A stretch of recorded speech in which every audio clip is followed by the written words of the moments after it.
por la señal de la Santa Cruz de nuestros enemigos, líbranos, Señor Dios nuestro. En el nombre del Padre, y del Hijo, y del Espíritu Santo. Amén. Secuencia del Santo Evangelio según San Lucas, capítulo 2, versículos del 33 al 40. En aquel tiempo José y María, madre de Jesús, estaban maravillados de lo que se decía de él, y los bendijo Simeón, y dijo a María su madre: sábete que éste está puesto para ruina y para resurrección de muchos en Israel, y será signo de contradicción, y una espada traspasará tu alma, para que queden patentes los pensamientos de muchos corazones. Había allí una profetisa llamada Ana, hija de Fanuel, de la tribu de Aser. Esta era ya muy anciana, y había vivido 7 años con su marido desde su virginidad. Y esta viuda, que tenía 84 años, no se apartaba del templo, sirviendo en él día y noche con ayunos y oraciones. Esta pues, como viniese a la misma hora, alababa al Señor y hablaba del niño a cuantos esperaban la redención de Israel. Y cumplidas todas las cosas conforme a la ley del Señor, volviéronse a Galilea, a su ciudad de Nazaret. Y el niño crecía y se robustecía, lleno de sabiduría, y la gracia de Dios estaba con él. Palabra de Dios. Alabanza a ti, oh Cristo. Por las palabras del Evangelio sean perdonados nuestros pecados. Pueden sentarse. La misa es del domingo en la infraoctava de la Navidad, y en este año ha caído, por suerte, en el día último del año, en el cual antiguamente, y todavía la iglesia tradicional lo acostumbra, exponer el Santísimo por la tarde o por la noche, antes de la misa de medianoche, de la entrada del día de la circuncisión o el día 1 de enero. Ya sabemos que para la iglesia el año litúrgico dio principio el primer domingo de Adviento. El año litúrgico no va en concordancia con el año civil, con el año que los civiles en la tierra reconocemos.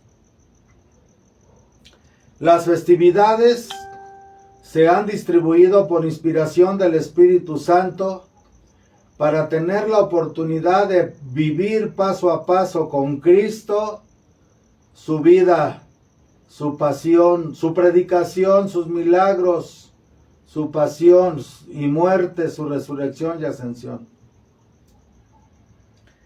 Bien.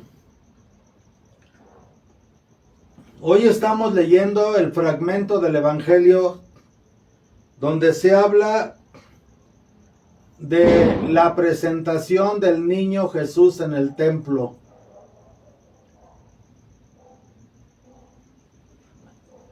Mañana se celebra la fiesta de la circuncisión. Mañana explicaremos lo que significa esto. En aquel tiempo José y María, madre de Jesús, estaban maravillados de lo que se decía de él. El día de la Epifanía, si es posible, en la misa de en la tarde, ya que en la mañana va a haber una ordenación, se va a ordenar un sacerdote, se va a ordenar en la mañana a las 9. No sabemos si sea posible transmitir la homilía, cuando menos, pero si no, en la misa de la tarde explicaremos lo que es precisamente en cuestión de los tiempos, los acontecimientos sucedidos alrededor del nacimiento de nuestro Señor Jesucristo. Pero aquí María y José, bueno, José y María, porque el Evangelio es muy claro en respetar el orden jerárquico de las cosas. José y María, madre de Jesús, estaban maravillados de lo que se decía de él.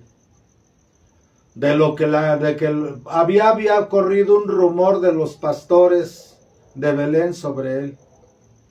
Obviamente, a veces los cristianos pensamos que el hecho de que haya habido tantos signos y señales a la hora del nacimiento del niño Jesús, en la noche de su nacimiento, hubiese desencadenado una proliferación noticiosa del nacimiento de aquel niño en la cueva de Belén. Es muy probable que los pastores, que no han de haber sido muchos por cierto, aquellos que fueron avisados por los coros angélicos de que el niño estaba en aquella cueva, en el pesebre, envuelto en pañales, a quienes ellos fueron a verlo y adorarlo, a quienes María permitió que lo viesen y lo adorasen, pues en el pueblo de Israel sucedía allá cada tiempo que aparecía alguno que decía ser el Mesías, que decía ser el mensajero, el redentor. Algunos, pues la mayoría de ellos habían tenido nacimientos, algunos extraños, otros ni siquiera trascendentes. Por lo tanto, el pueblo de Israel, a través de ver a lo largo de los siglos que muchos de esos mal llamados Mesías fallaban, pues no confiaban plenamente cuando alguien aparecía. Pero aquí lo que tenemos que tomar en cuenta es que en ningún momento ni José ni María van a promover en ninguna forma el nacimiento de Jesús. Ni siquiera cuando los pastores fueron a la cueva a adorarle, ellos tampoco no dijeron nada. Simplemente ahí estaban presentes, ahí estaba el niño Jesús, con todas las señales que los malajim o los mensajeros de Dios que habían aparecido en los cielos cantando coros de alabanza, glorificando a Dios y deseando, derramando la paz en la tierra a los hombres de buena voluntad. Los pastores no hubiesen sabido nada si no hubiese sido por los ángeles. Pero inclusive los ángeles, al decirles a los pastores quién estaba en esa cueva, les dieron a entender, pero no les declararon totalmente que era el Mesías. Se los dieron a entender. ¿Por qué? Porque a lo largo de toda la vida de nuestro Señor Jesucristo, parece que los que pudieran haber declarado que Jesús era el Mesías, guardaron silencio, o si lo hablaron con palabras que no clarificaban que Jesús era el Mesías, pero que sí era un ser enviado por Dios, un ser especial. Porque la fe que hemos de tener en Jesucristo nuestro Señor no ha de ser una fe que se deba a la autoridad de alguien de la tierra o a la fama de santidad de alguien de la tierra o a la grandeza de alguien de la tierra, aun si éste fuese nuestro Padre San José o nuestra Madre Santísima, la Inmaculada y siempre Virgen María, Madre del verdadero Dios por quien se vive.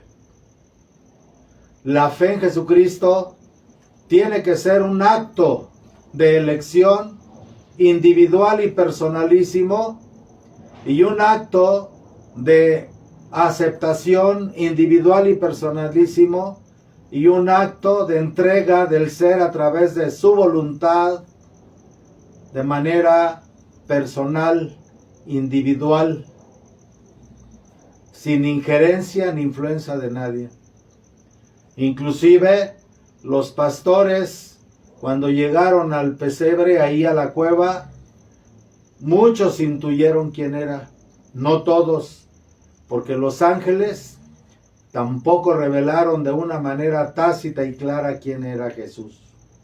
Lo dieron a entender, pero como lo hablaron a humildes, a campesinos, a pastores, a gente del campo, dándoles la oportunidad de poder descubrir de que al ver aquel niño, de que al ver aquel cuadro hermoso en la cueva, pudieran intuir y pudieran discernir, pero sobre todo y por encima de todas las cosas, el poder sentir quién era aquel niño. Ese sentimiento de contemplarlo, de mirarlo y de sentir algo tan grande y tan maravilloso y tan santo y tan sagrado y tan sobrenatural, que ellos pudieran intuir que era el Mesías. Por esa razón, María estaba maravillada de lo que se decía de él.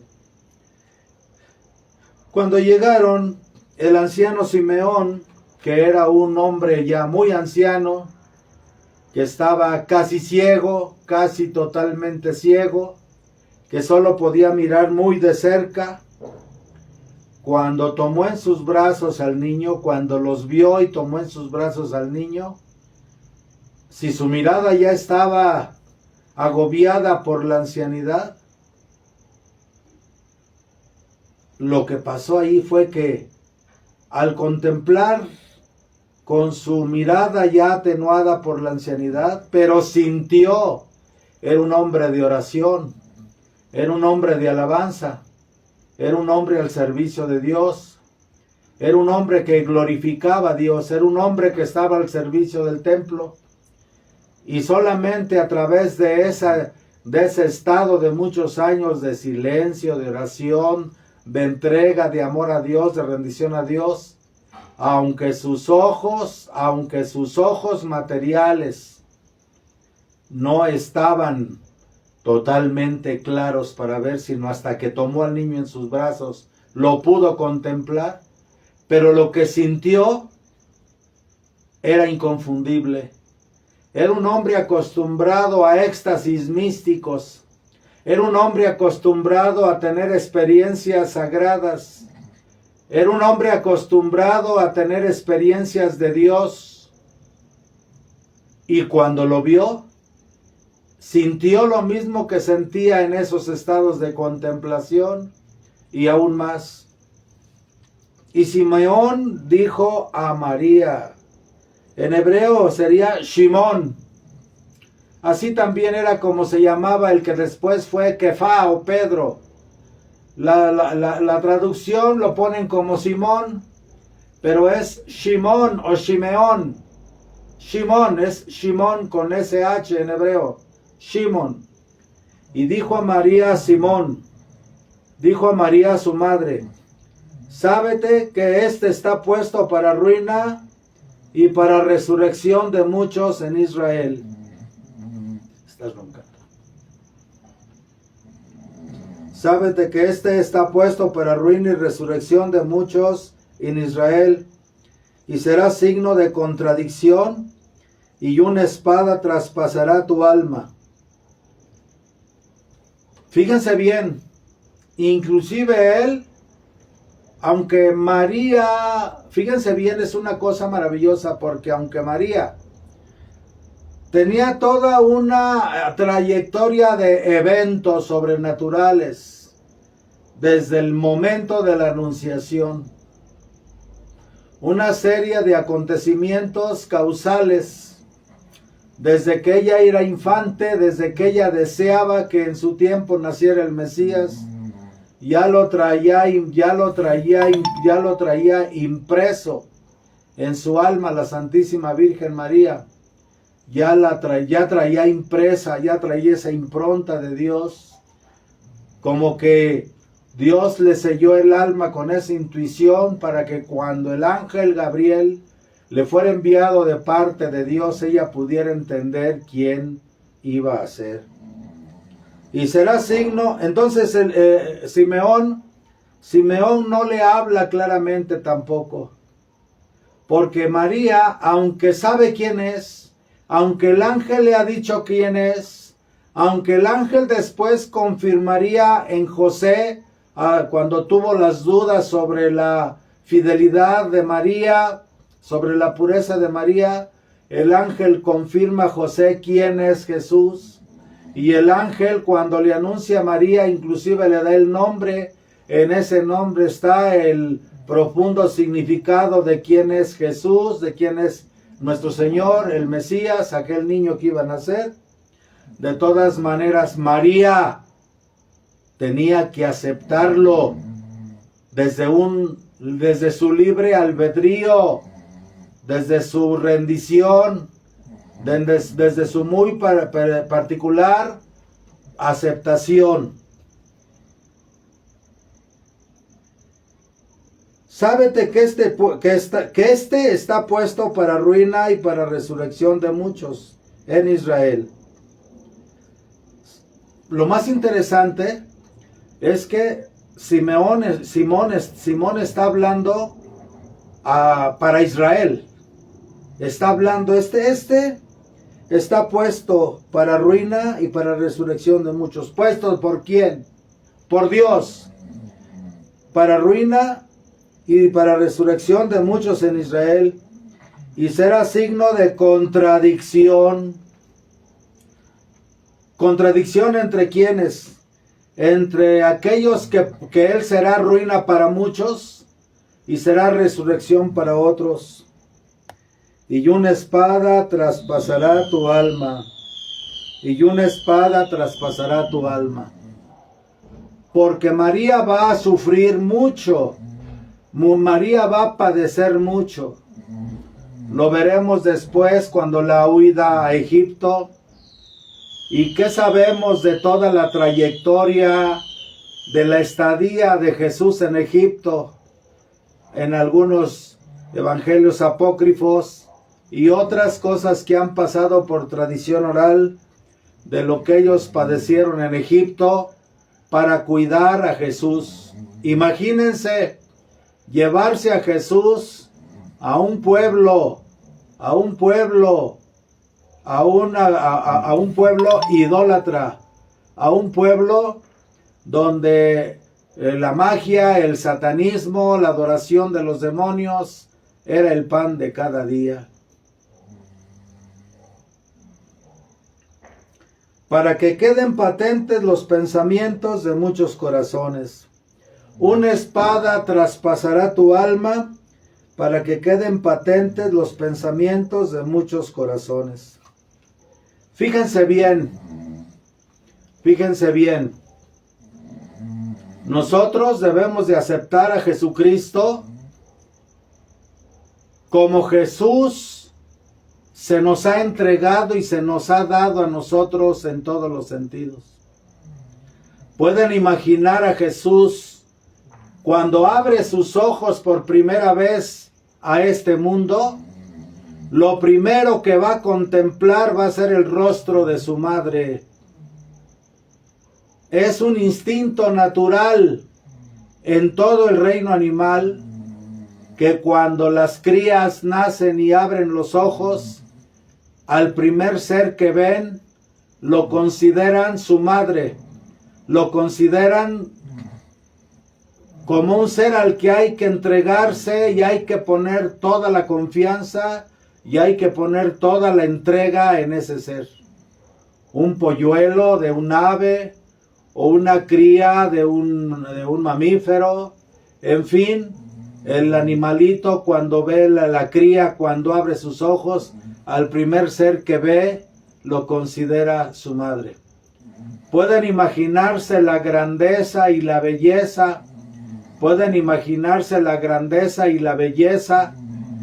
que contemplarían los ojos de nuestro Señor Jesucristo cuando abre sus ojos y contempla a su madre. Es a ella a quien se entrega. Es a ella a quien el Padre le tiene toda la confianza y le pone en sus brazos a su propio Hijo. ¡Qué confianza del Padre Celestial, del Creador de los cielos y de la tierra, para encarnar en ella, por obra del Espíritu Santo, a la segunda persona de la Trinidad Divina, que es el Hijo! ¡Qué amor infinito del Padre hacia María! ¡Qué amor infinito del Verbo que quiso venir a ella y encarnar en su vientre purísimo para tomar un cuerpo como el nuestro! Eligió a María para que ella le proporcionara ese cuerpo, la más pura, la más santa, la inmaculada. Y el Espíritu Santo, que es el amor mismo del Padre y el Hijo, el amor Dios, el amor divino, formando en las entrañas purísimas de María al Verbo divino, la carne del Verbo divino, y entrando en María, en toda la totalidad de María, al Verbo divino. Una acción de toda la divinidad en María. Imagínense esa elección por anticipado. Imagínense entonces cuando nuestro Señor Jesucristo, ese pequeñito que acababa de nacer, abre sus ojos, está en los brazos de su madre, contempla a su madre. En ella no contempla sus ojos divinos, sus ojos de Dios, sus ojos de Redentor, contemplan en su madre toda la pureza, toda la sencillez y la humildad. Un ser, los ojos de María, como dijo Jesús, cuando creció, quizá lo primero que aprendió como ser humano al contemplar los ojos de María, es que cuando contempló los ojos de su madre, que son las puertas del alma, como Jesús lo dijo, que los ojos son las puertas del alma, lo que Jesús contempló fue lo divino y lo sagrado. Se contempló a sí mismo en las profundidades de su madre. Contempló a su Padre morando en el interior de su madre. Contempló al Espíritu Santo en el interior del alma de su madre. Se contempló a sí mismo como morador, como luz que viene a todo hombre que viene a este mundo. ¿Qué sé yo? Quizá estoy desvariando, amados hermanos. Quizá me volvería loco si me atreviera a profundizar más. ¿Qué contempló Jesús en aquel bellísimo rostro de María? La grandeza, la obra maestra de Dios para él, su madre. La obra maestra para él, su madre, que fue el primer templo que cuando él encarnó en la tierra habitó. El templo que lo cobijó durante 9 meses hasta quedar formado y constituido nuestro Señor y Redentor, donde Él quiso venir y entrar para hacerse uno de nosotros, para enseñarnos inclusive desde la encarnación, empezar su proceso redentor, porque viene a corregir todos los efectos y desastres y desgracias que trajo al mundo y al hombre, a la humanidad entera, el pecado original.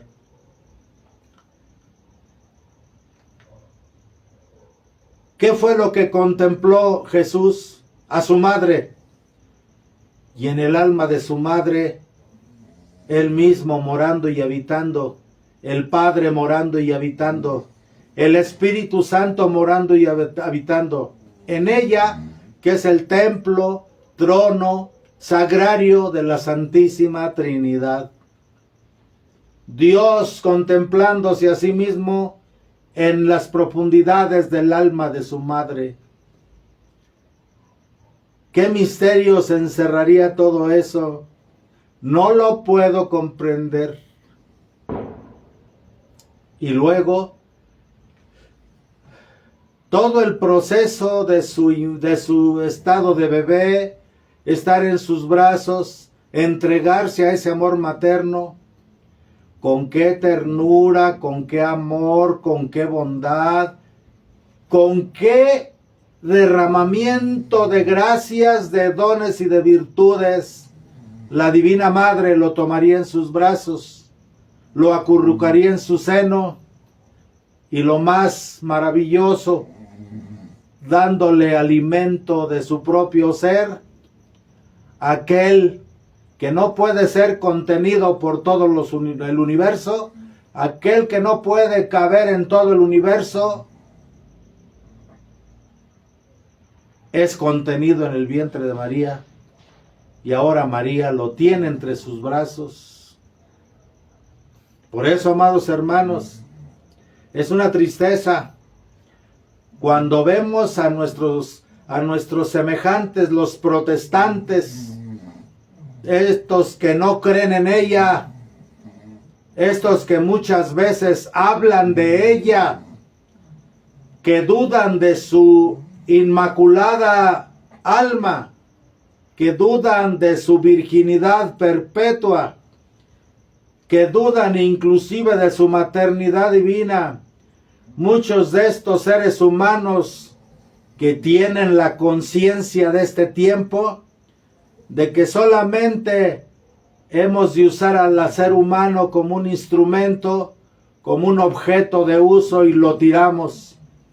Eso es lo que dan a entender los grupos disque cristianos, protestantes, testigos de Jehová, adventistas, sabatistas, pentecosteses y toda esa gama de denominaciones disque cristianas que niegan a María, que no aceptan a María, que hablan de María, que calumnian a María, que se atreven a levantar su juicio contra María, cuando todo el testimonio de la encarnación y todo el testimonio de la natividad y todo el testimonio de su vida en la tierra de Jesús es el testimonio de la Santísima Virgen María, que lo acompañó hasta la sepultura y luego en la ascensión. Y si no hubiera estado ella en medio de los apóstoles, quizá no hubiera habido un Pentecostés. Ella, ¿cómo amaría, cómo sería amada por su Hijo? ¿Cómo la amaría Jesucristo? ¿Cómo la querría Jesucristo? A la toda pura, a la que se entregó como esclava a Dios, a la que renunció a sí misma para ser la sierva del Señor, y en la cual Dios quiso hacer su palabra, no solo según su palabra, sino el Padre quiso hacer en ella su palabra. Y cuando el Padre quiso hacer en ella su palabra, hizo a Jesucristo, el cuerpo de Jesucristo. Porque el Verbo está unido al cuerpo llamado Jesús por unión hipostática. ¡Qué grandeza! ¿Cómo la amaría nuestro Señor Jesucristo? ¿Cómo la querría nuestro Señor Jesucristo? ¿Qué niveles de amor tan grandes habría de parte de Jesús hacia su madre, que eran niveles tan elevados de amor, que inclusive por algo quedaron en el silencio de la historia del Evangelio, donde solamente se ve de vez en cuando el toque de ese amor que fluye de Jesús hacia su madre y de su madre hacia Jesús. Aun cuando muchas veces los protestantes dicen que Jesús renegó de su madre o la hizo a un lado, la ignoró, cuando alguien en medio de la muchedumbre dijo, tu madre y tus hermanos te llaman, quieren hablar contigo. Pero para Jesús, que estaba en su misión de predicación, utilizó todos los momentos, todos los instantes para poder adoctrinar al pueblo y enseñarles la verdad. ¿Y quién es mi madre y quiénes son mis hermanos? Los que hacen la palabra, los que cumplen la palabra de mi Padre, los que hacen la voluntad de mi Padre. Esa es mi madre y mis hermanos. ¿Qué estaba dando a entender ahí? Claro, el pueblo no conocía a María, eran pocos los que conocían a María. Pero los que conocían a María sabían que María era eso, que por eso era madre de él, porque cumplía, había cumplido y siempre cumplía y cumplió hasta el final de su vida con todos los misbodos, mandatos de la ley de Dios y las enseñanzas de su Hijo Jesucristo. Así es que no fue esa reacción de Jesús, no fue en nada una cosa degradante para María, sino que Jesús quiso tomar eso.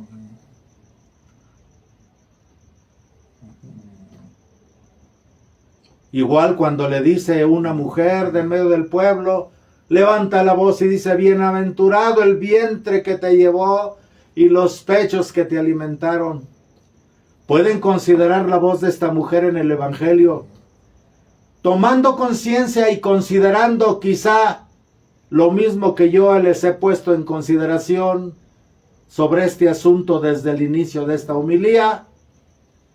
Quizá esa mujer reconoció en Jesús a Dios encarnado y tuvo la visión de la trascendencia de ese acontecimiento.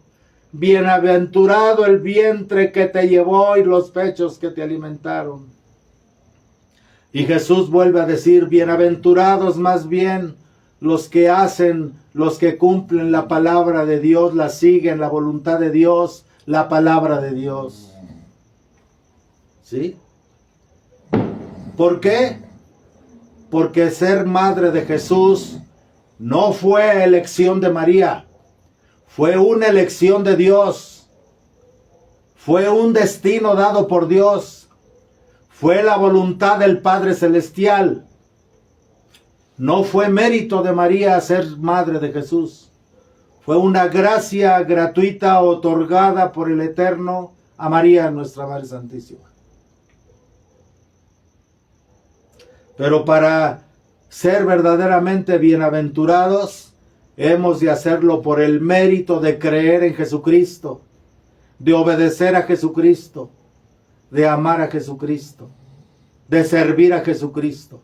Y todo lo que es Jesucristo, ¿cómo es posible que esos hermanos protestantes se llenen la boca de Jesús y hablan de Jesús y hablan y se llenan y estallan de Jesús y desprecian a la madre de Jesús, a la que tanto amó Jesús? Aman al Hijo, pero no aman a la madre. Pero si no aman a la madre, no están reconociendo la obra del Eterno Padre en María para ser madre de Jesús. Y levantan sus lenguas blasfemas para decir que fue concebida en pecado, que no fue virgen, que tuvo más hijos, que ella no puede orar ni interceder por nosotros ante su Hijo. Si Jesús permitió la intercesión de su madre en las bodas de Caná, ¿cuántas otras intercesiones habría que no quedaron escritas en el Evangelio porque no era necesario?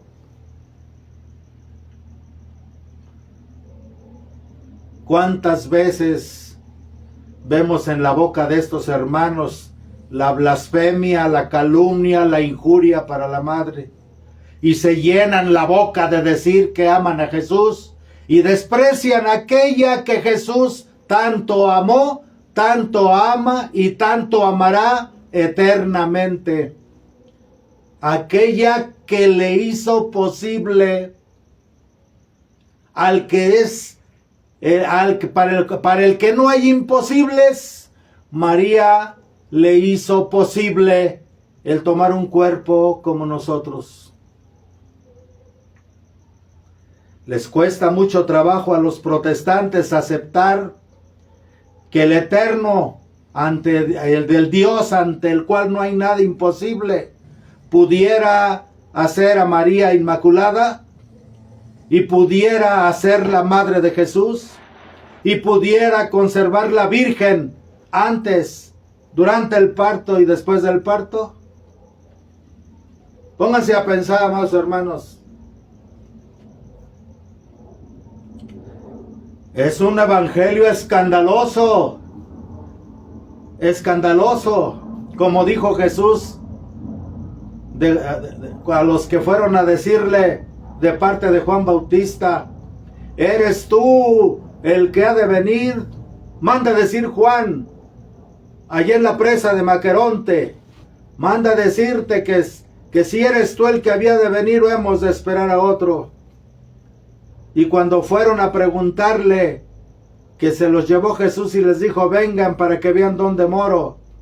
Vayan y díganle a Juan: los ciegos ven, los mudos hablan, los sordos oyen, los cojos andan, los leprosos son limpiados, los muertos resucitan, y bienaventurado aquel que no se escandalice en mí. Y José, nuestro padre San José, es parte de Jesús, de su vida, de su infancia, de su niñez, desde que estaba en el vientre. José, nuestro padre San José. La Santísima Virgen María es parte de Jesús, es en Jesús. Y todo lo demás, los apóstoles, la iglesia, los sacramentos, el santo sacrificio de la misa, todo es en Jesús. Bienaventurado aquel que no se escandalice en mí. ¿Cómo se pueden llenar nuestros hermanos la boca de Jesús y escandalizarse de lo que es en él? Nuestro Padre San José, nuestra Madre Santísima, los apóstoles, los sacramentos, la iglesia, su doctrina, su palabra, su enseñanza. Pobres hermanos protestantes que dicen amar al Hijo pero abominan de la Madre, y deben de saber que si abominan de la Madre de Jesús, están abominando de sus propias madres. Están abominando de sus propias madres. Así dijo pues Simón, dijo a María su madre: sábete que este está puesto para ruina y para resurrección de muchos en Israel, y será signo de contradicción, y una espada traspasará tu alma. Ella que nos ama tanto y que nos fue entregada como madre al pie de la cruz, la espada de dolor no solo es por su Hijo, sino por el cuerpo místico de su Hijo, que es la iglesia, por los hijos, por los hombres que fuimos entregados a ella al pie de la cruz, y que muchos blasfeman de ella, la niegan, no creen en ella. Yo nunca he oído un protestante, aunque, voy a decirlo, aunque no le invocaran si no quieren, pero no deben, deberían de invocarla, deberían de llamarla, deberían de buscarla, deberían de escucharla. Porque yo nunca he oído un pastor evangélico, ni un testigo de Jehová, ni uno de esos, que diga: yo amo a la Madre de Jesús. Nunca los he oído que digan: yo amo a la Madre de Jesús. Y se llenan, se atascan la boca con el nombre de Jesús. Pero masticar el nombre de Jesús en la boca, no amando a su madre, no respetando a su madre, no honrando a su madre, a nuestro Padre San José, es como meterse un chicle lleno de piedras en la boca. Ojalá y que en su juicio allá delante del Padre. Ojalá y que Dios, que ojalá que haya sido por ignorancia, pero no lo creo. Solo Dios sabe. Porque estamos haciendo llorar a la Santísima Virgen. Y esto para que Él traspasará la espada a tu corazón, para que queden patentes los pensamientos de muchos corazones. Para que queden patentes los pensamientos de los corazones que te aman como Madre del Redentor y Salvador, como instrumento de gracia que el Padre quiso elegir y usar para ser la madre de su Hijo en la tierra, y que el Espíritu Santo quiso llenar de todas sus virtudes y de todas sus gracias, y que el Verbo Divino quiso habitar en ella 9 meses, llenarla de su presencia para tomar un cuerpo como el nuestro. ¿Quiénes somos nosotros para negar lo que Dios ha hecho en ella? Porque grandes cosas ha hecho en mi favor el Todopoderoso, cuyo nombre es infinitamente santo.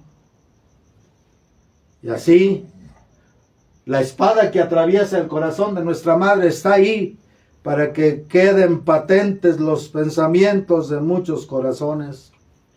¿Quiénes la aman? ¿Quiénes la odian? ¿Quiénes la aceptan? ¿Y quiénes la rechazan?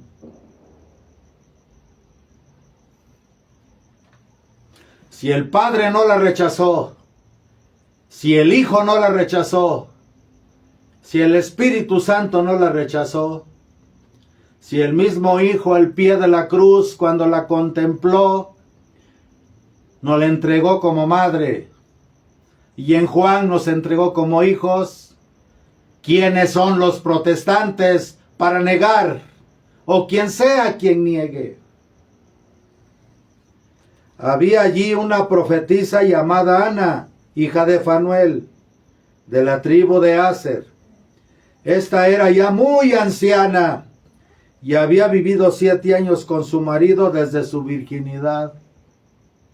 Y esta viuda, que tenía 84 años, no se apartaba del templo, sirviendo en él noche y día con ayunos y oraciones. Era una mística. ¿Por qué los demás sacerdotes del templo no reconocieron al niño? Porque ese niño que llevaba María y José iba irradiando toda la presencia infinita del Hijo. Pero solo los que están despiertos, solo los que tienen los ojos abiertos a lo espiritual, solo los que han hecho restricción del demonio, del mundo y de la carne, a través de la oración, el ayuno y la abstinencia y muchas veces hasta el celibato, porque aquí es una viuda que no se volvió a casar. Solo quienes están en el camino de la mística y de la búsqueda verdadera de Dios pueden presentir y sentir los hechos sobrenaturales. Porque no hay peor ciego que aquel que viendo no quiere ver. Y no hay peor sordo que aquel que oyendo no quiere escuchar. Y mucho menos entender. Y esta viuda, que tenía 84 años, no se apartaba del templo, sirviendo en él día y noche, con ayunos y oraciones.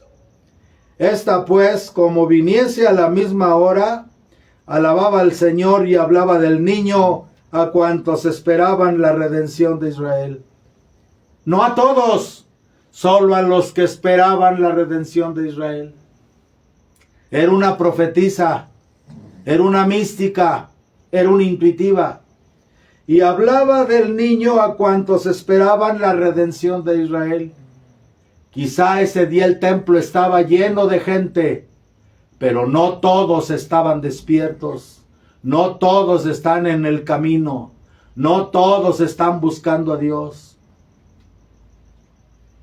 Son religiosos de costumbre. Judíos de costumbre. Ir al templo, a ofrecer sacrificios, a pagar diezmos. Religiosos de costumbre, no espirituales. Y así estamos en la Iglesia Católica. Y desgraciadamente, a veces hasta en la iglesia tradicional se da. Los sordos, los mudos, los ciegos, los dormidos que no quieren despertar. Los que viven una religión de costumbre. Los que van a misa de costumbre para no pecar mortalmente y irse al infierno. Más que por amor y el encuentro con el Santo Señor Jesús Redentor nuestro en el santo sacrificio de la misa. Porque el que está enamorado va a ver a la novia diario, no cada 8 días.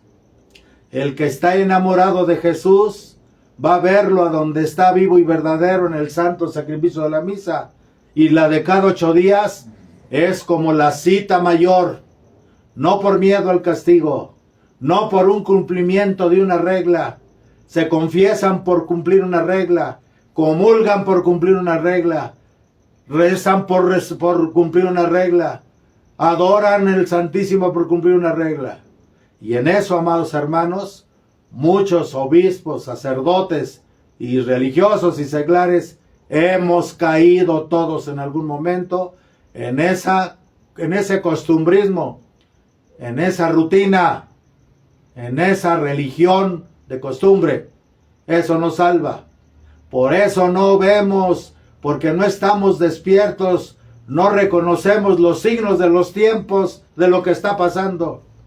¿Cuántos católicos modernistas, porque no todos tampoco, y cuántos católicos tradicionalistas, aunque no todos tampoco, pero no ven los signos de los tiempos, no sienten la urgencia de los tiempos, porque estamos ciegos, porque no adoramos, porque no amamos, porque no alabamos, porque no tenemos deseos de santificarnos, porque no estamos buscando verdaderamente a Dios. O peor tantito, amados hermanos, porque hemos caído desgraciadamente en un estado de tibieza tan fuerte que ahí vamos como animales siguiendo al ganado. Somos ganado. Somos uno de tantos, no uno entre tantos. Religión de costumbre, católicos costumbristas, sacerdotes costumbristas, obispos costumbristas. Así estamos, amados hermanos. Esta mujer de ayuno, de oración, pues como viniese a la misma hora en que José y María le estaban presentando el niño a Simeón, pues como viniese a la misma hora, alababa al Señor y hablaba del niño a cuantos esperaban la redención de Israel. Solo quienes esperan la redención, solo quienes esperan lo que está por venir, quienes están buscando estar al pendiente de lo que viene, entenderán el llamado de la Virgen María a través de los lugares de apariciones, de los verdaderos lugares de apariciones, no de los falsos videntes, de los verdaderos videntes que la Virgen ha hablado a través de ellos sin contradecirse nada con la doctrina de su Hijo Jesús. A cuantos esperaban la redención de Israel, y cumplidas todas las cosas conforme a la ley del Señor, se volvieron a Galilea, a su ciudad de Nazaret. Y el niño crecía y se robustecía lleno de sabiduría, y la gracia de Dios estaba con él. Lleno de sabiduría, y la gracia de Dios estaba con él. El niño Jesús, el cuerpo de Jesús estaba como un botón de rosal, como un botón de lirio abriéndose. Cada vez el Verbo divino encarnado en el cuerpo de Jesús, que son dos naturalezas pero una sola persona, estaba reventando, cada vez iba manifestando más el Verbo divino en Jesús. Y la Virgen, mirando y contemplando todo aquello, lo guardaba en su corazón, porque ella aprendía y corroboraba y confirmaba lo que Gabriel le había dicho el día de la Anunciación, el día de la Encarnación. Por eso la epístola nos dice hoy, es de San Pablo a los Gálatas, en el capítulo 4, versículos del 1 al 7. Hermanos, mientras el heredero es niño, en nada difiere del siervo, aunque sea señor de todo. ¿A qué se está refiriendo? ¿A Jesucristo? No, se está refiriendo al pueblo de Israel.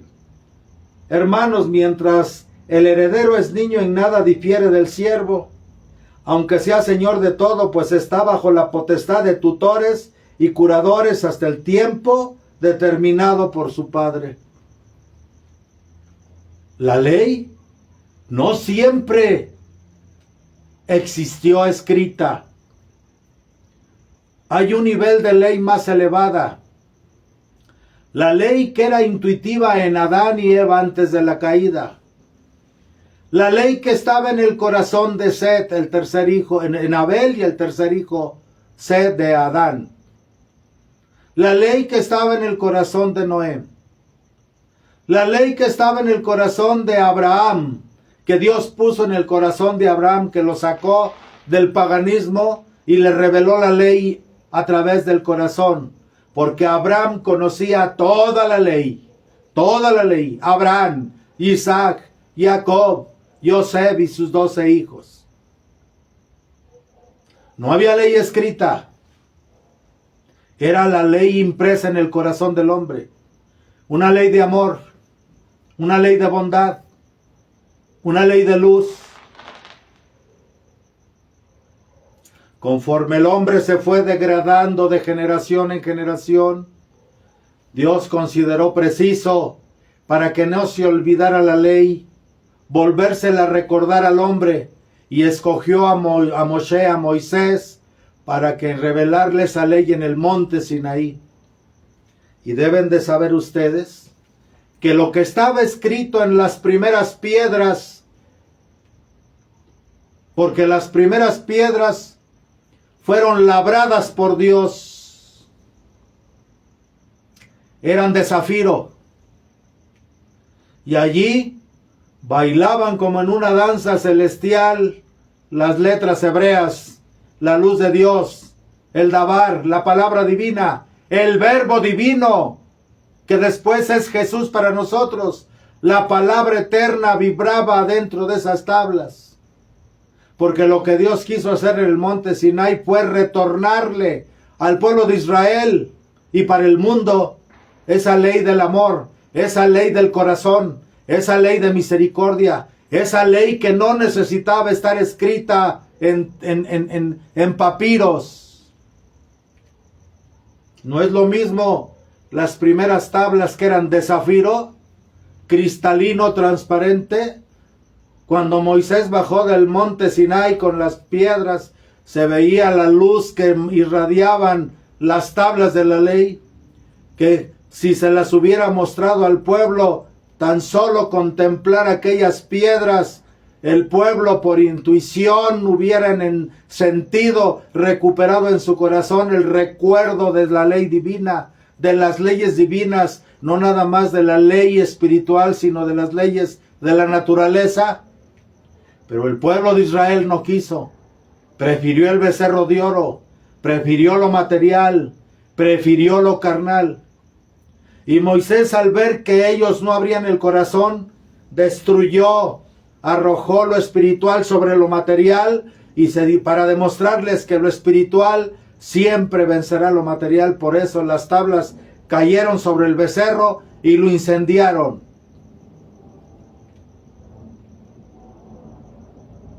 Y luego, después de todo el proceso de purificación al pie del monte Sinai, Moisés tuvo que volver a subir al monte Sinai otros 40 días para recibir unas nuevas tablas. Pero estas, le dijo Dios, hazlas tú, y yo te voy a dictar y tú vas a escribir la ley que puede ser entendida, la ley que necesitan porque son duros de corazón. No solo Israel, el mundo entero. Pero a Israel lo hago responsable para que esta doctrina se expanda por el mundo.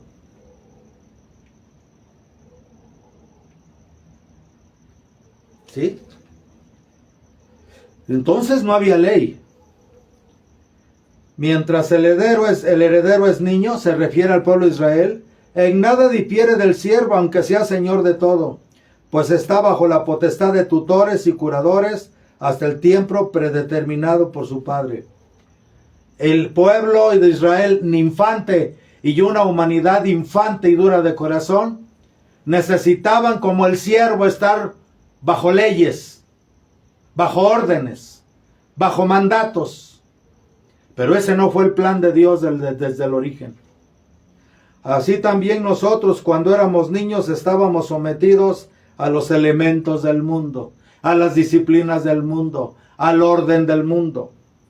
Mas al venir la plenitud de los tiempos, cuando Dios volvió a considerar que la humanidad, después de tanto sufrimiento, y sobre todo Israel, ya estaban listos para ver si volvían a recibir la ley, Dios nos mandó la Torá nuevamente, pero nos la mandó encarnada. Ahora su palabra no venía vibrando en letras hebreas, en tablas de zafiro, ni escrita en letras hebreas, en tablas de piedra, como las segundas tablas de Moisés, sino toda la palabra de Dios vino a nosotros encarnada en Jesucristo. Jesucristo es la Torá viviente.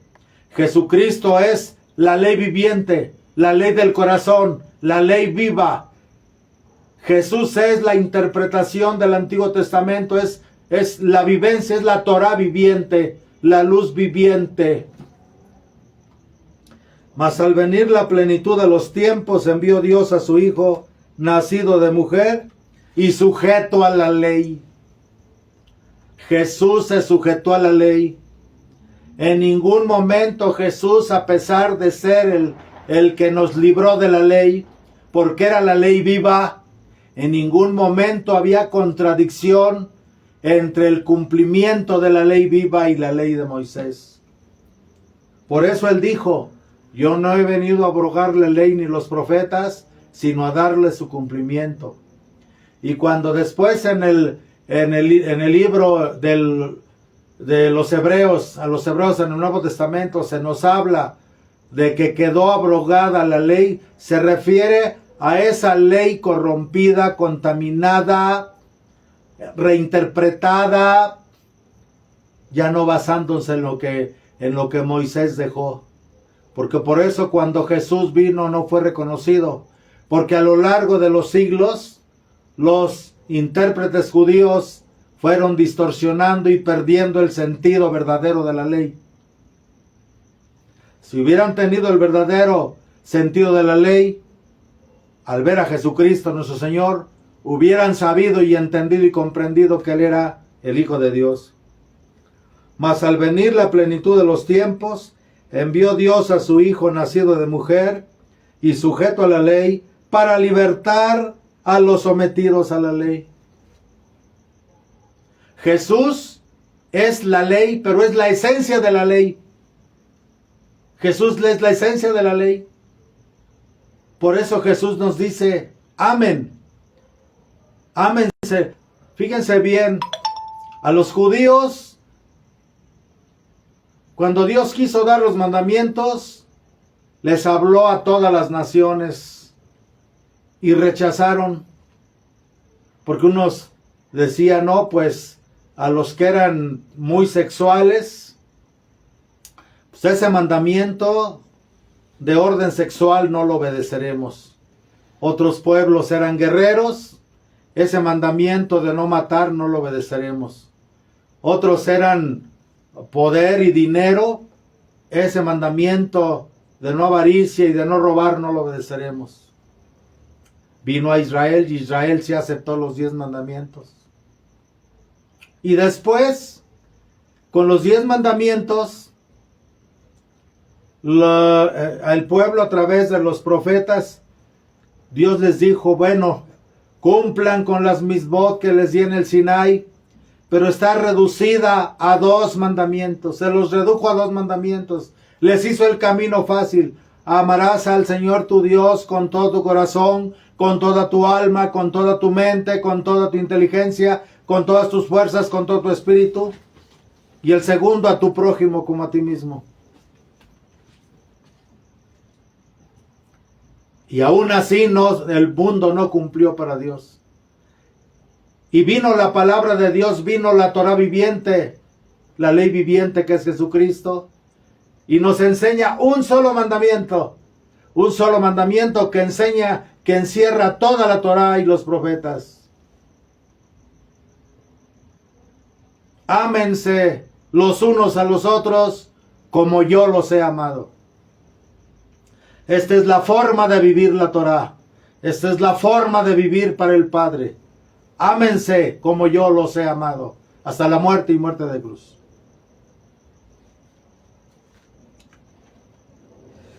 Mas al venir la plenitud de los tiempos, envió Dios a su Hijo nacido de mujer y sujeto a la ley, para liberar a los sometidos a la ley y hacernos hijos adoptivos. Y por cuanto sois hijos, ha enviado Dios a vuestros corazones el Espíritu de su Hijo, que clama, Abba, esto es Padre. Cuando nosotros somos injertados al cuerpo místico de Cristo a través del bautismo y los demás sacramentos, somos hijos en el Hijo, y eso nos da la capacidad y el don de poder llamarle Padre a Dios. Y así ya no somos siervos.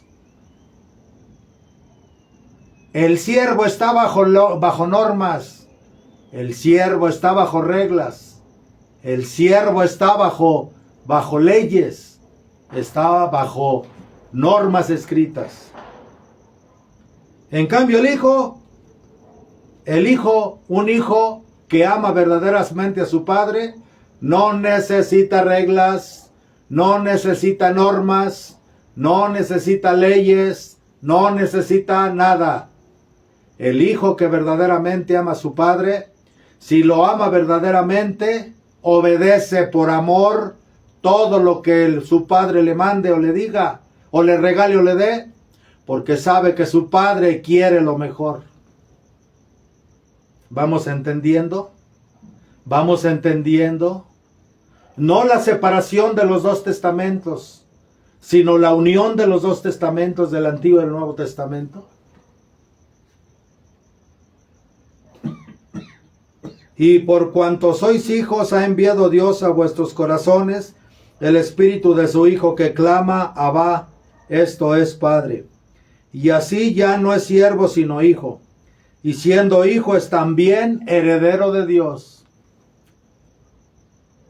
Entre un hijo entre un padre y sus hijos no hay reglas, no hay normas, no hay leyes. Cuando hay amor, todo es armonía. Cuando hay amor, todo es obediencia. Cuando hay amor, todo es humildad en padre y hijo, en todos. Cuando hay amor, hay orden. Cuando hay amor, hay otorgamiento y recepción y entrega. Todo se da cuando hay amor. Eso vino Jesucristo.